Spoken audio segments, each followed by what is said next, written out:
And there is also an important news item that the Kerala government has gone to Supreme Court to remove the permission of centre to borrow the funds. And the Supreme Court has in fact promptly has referred it to a constitutional bench, where the constitutional bench has also identified that there is a mismanagement in Kerala with the funds and all that. What's this all about?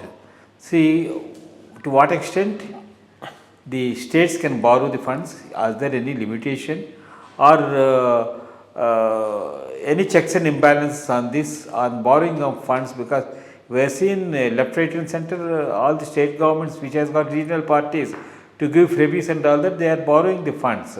So, what could be the proper way of doing that? Is really central is going to stop borrowing, or is there a facility when it restricts the borrowing?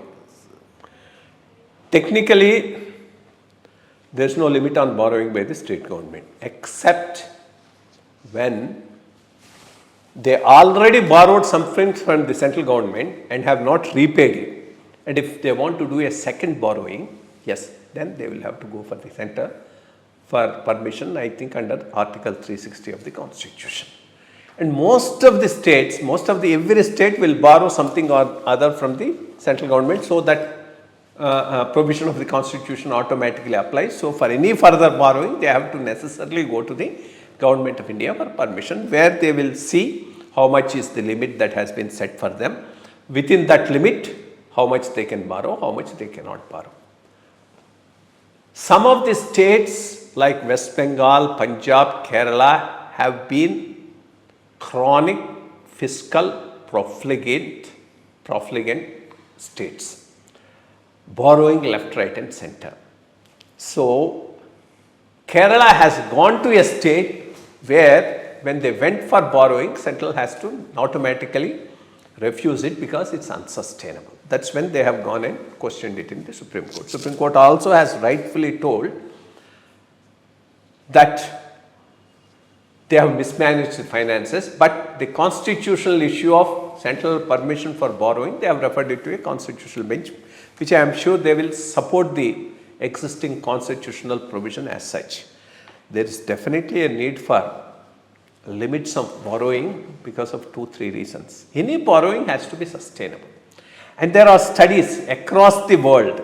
I mean, how much of a GDP can the borrowing be? 30%, 20%, 40%, maybe around that. But already they have gone up to 60-70%, so it's unsustainable. Second, each year out of your gross domestic product of the state or the center, how much percentage they can take? Maybe 3% is the normal idea. It has been enhanced during the COVID period. Again, it will be reduced. So, these norms are there. As long as you are within that names, there is no problem. But more importantly is the mechanizations that the Telugu states are doing, Telangana and Andhra. They have cleverly bypassed the Reserve Bank of India, started borrowing through SPVs, special purpose vehicles, corporations and others.